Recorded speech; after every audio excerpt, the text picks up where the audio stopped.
Okay, Mr. Turturro, thank you so much for speaking with me today. You're very welcome. Appreciate it very much. Really enjoyed Fading Gigolo. I thought it was funny, smart, witty, just on point all around. And Thank you. I guess I wanted to start with the feel of the movie. I wondered, when you set out to make it, what kind of movie did you want to make? Well, it's hard to apply like a giant brushstroke before, but when I was writing it, when I came up with the idea and I discussed it with Woody Allen, Woody encouraged me to try to make it as nuanced and as sophisticated as possible, and not go for a real broad, shocking type of hook, and then have something that couldn't sustain itself. So I really had to kind of go in depth to the different worlds that I represent, in the film. And I definitely think the music was helpful in that, because I play a lot of music as I was writing it. Gene Ammons' Boss Tenor, that album, I used a lot of songs from that, including the title track, Canadian Sunset. And it's a really beautiful piece, but it kind of invites you into this world. It's delicate, but it's bouncy, and it doesn't dictate the way you feel. So that was very helpful, and now of course that's part of the music, part of the movie and the CD. And then there was this woman Dalida, who I bought a CD in the streets of Paris, who was a very famous singer, and I also used a couple of her songs in the movie, and she's kind of like the voice of it, and Gene Ammons is kind of the soul. But I wanted something that would be nuanced and that could be really that would have like humor to it, but also have delicacy to it. And also, I like to use music that's contrapuntal.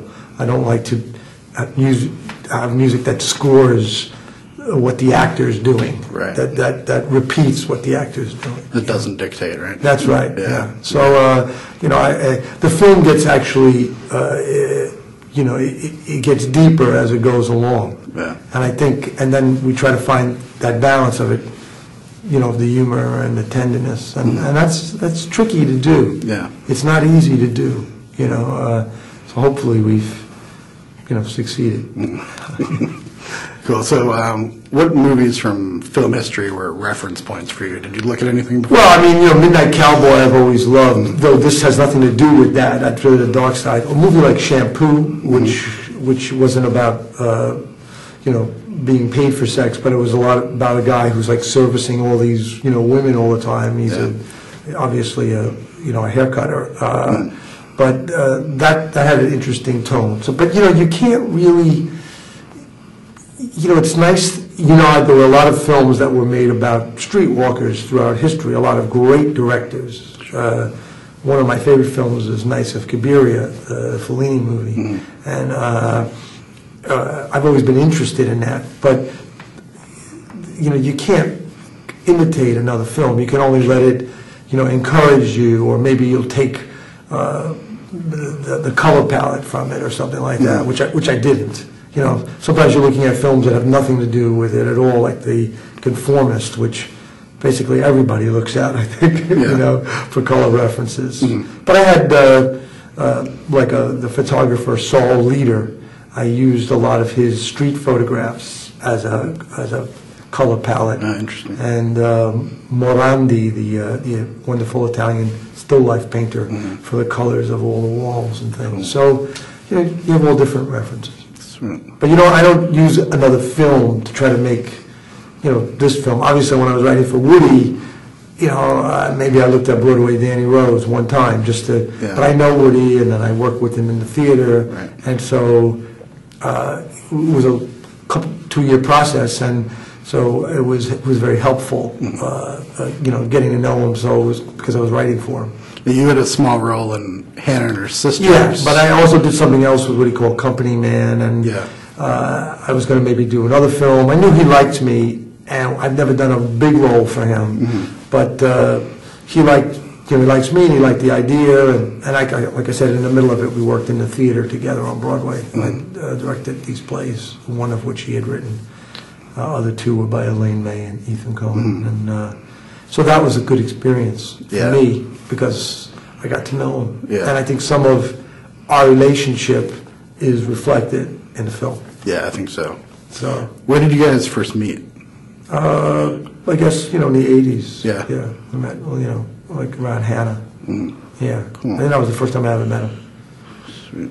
So, changing up a little bit, you've had some huge scenes in movies just over the years. Can you talk about what scene sticks out in your memory as something that was especially hard to get through for you?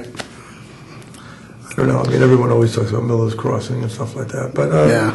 I've done so many things that have been difficult. Yeah. But I guess if there was a scene, that would probably be the scene that people, talk about or something like that. You know what I mean? Yeah. Because it's so well edited and structured and stuff. To look into your art scene. But, as far as, roles go and things like that, or it's sometimes it's hard to say a scene because sometimes things are cumulative Yeah. within a film. What role would you say? The movie I made, The Truce. Yeah.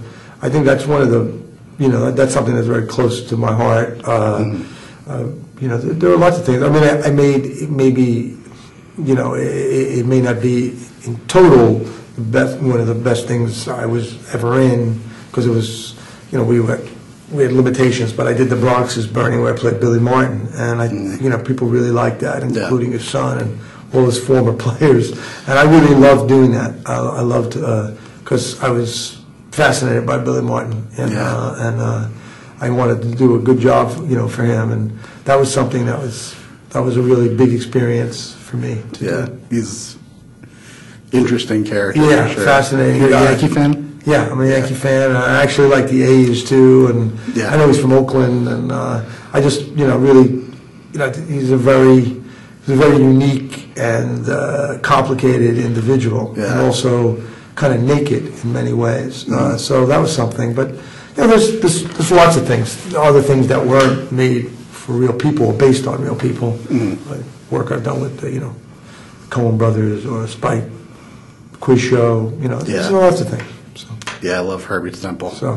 But he was based on a real guy, and that has a lot to do with Herb. Do you enjoy playing kind of extrovert characters more, or? No. I mean, I enjoy doing. Sometimes it's a bore to do the same thing. Yeah. I like things that are complicated. When you're doing something that's just purely comedic, you have to use a tremendous amount of energy, and sometimes it's not as. It's maybe more rewarding later when you see it. But I like doing. Sometimes I like the character I played in this movie. It's a real taciturn guy. He could be like a cowboy, and that's hard to do. Yeah. It's hard to do unless that's all you do. Some people that's what they play it very close. The characters don't vary maybe that much, but I like playing. I like things that have complexity and that have humor